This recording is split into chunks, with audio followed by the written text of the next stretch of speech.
Hello, BookTube, and welcome back. I've put my camera on a sort of like jaunty angle here. I feel like I'm really short. Hello. I'm gonna buff myself up and on my toes. Yes, so I've been watching a lot of BookTube on my lunch, and I noticed that the banned book tag is the now thing. I've seen a lot of them, and the last one I watched was by Josh Creeber. Go and check him out. And it's only, I think it's 5 questions, 5 prompts from the banned books tag. So I thought I've got a little bit of time to kill, so why not do the banned books tag? Here we go. So the first question is: do you intentionally read banned books? Why or why not? I guess the real answer to that is no, I don't. The reason being is I don't know what books are banned. uh, I think I know one book that is. That's another problem as well. I'm just talking books banned in the UK. It's going to be different from everywhere else, isn't it? So I don't know what books are banned in the States. I don't know what books are banned in China. I don't know what books are banned in Italy. I don't know. I can only speak I can't really speak for the UK because apart from one, which I know is still banned, and I think one or two more, but I think the ban's been lifted. I don't think we've got many outright banned books at all. Um, so I don't intentionally read them because I don't know. And I like to read books that I'm interested in rather than read something that has been banned. Uh, I've got to have a little bit of interest in it. I don't know whether that's a good thing or a bad thing, but if I'm not interested in reading a book, I don't care. Oh, look, this book's been banned. Like, okay, what's it about? Uh, Devils. Oh, okay. Not interested. Not interested. Because you got to go all over the world, aren't you? I'm finding books and go, why is that being banned for? Come on. I mean, and again, I always lose my balance. Again, in the UK, we haven't got that many banned books. And then we've got the other things on top of that. Because what I'm talking about right now is government censorship of books, not like a political movement by a certain group of people to kind of ban book from a certain place or for certain levels of adults, kids, all that. So talking government censorship here, and I don't know of many, and I haven't got the interest. Maybe that's good and bad. I mean, if I was in 1984, I know I'd be some like drone. But no, the reason being is I don't know. I only know one book that's been banned in the UK outright. I don't think there's that many more out there in the UK that has been banned. So no, I don't intentionally read banned books. Tell us about. Oh, sorry, this is question 2. Tell us. Oh, sure. Tell us about your favourite banned books. Uh-oh.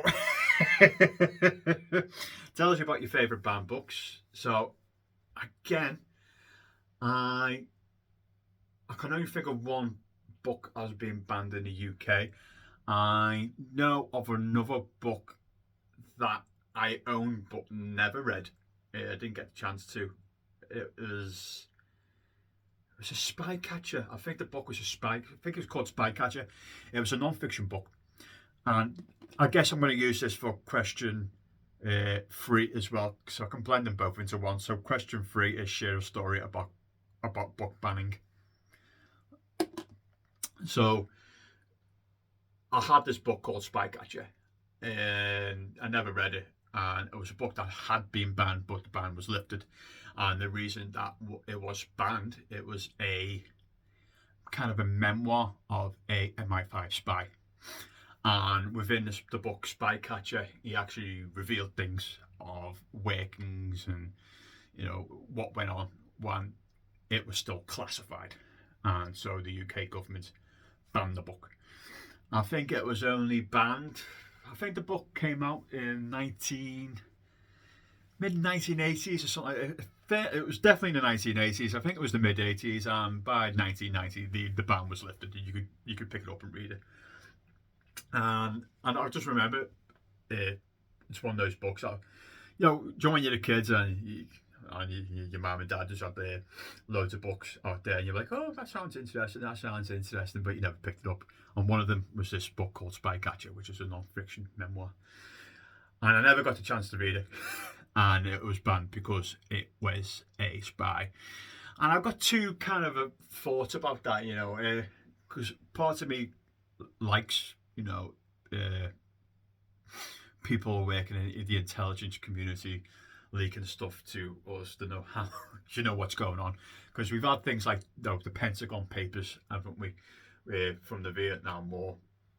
We've had, what did Edward Snowden? Was that WikiLeaks? No, that was I've got it now mixed up. WikiLeaks was the I've got it all mixed up now, haven't I? So Edward Snowden was the latest one who did all the NSA files or something like that, didn't he? And Julian Assange was WikiLeaks, wasn't he? So very much in favour and stuff like that. But again, it's one of those things you got to balance things, haven't you? With, as long as it doesn't put anyone in harm's way, you know, go at it, you know. So if you want to make a memoir of your spy time, you know, as long as it doesn't involve any active missions or people who are trying to remain hidden, yeah, go for it, you know, go for it. So that's it. That's probably my only. What was tell us your favourite banned books? I don't think I've ever read a banned book, so I can't really tell you my favourite. So share a story about book banning that was more in line with that.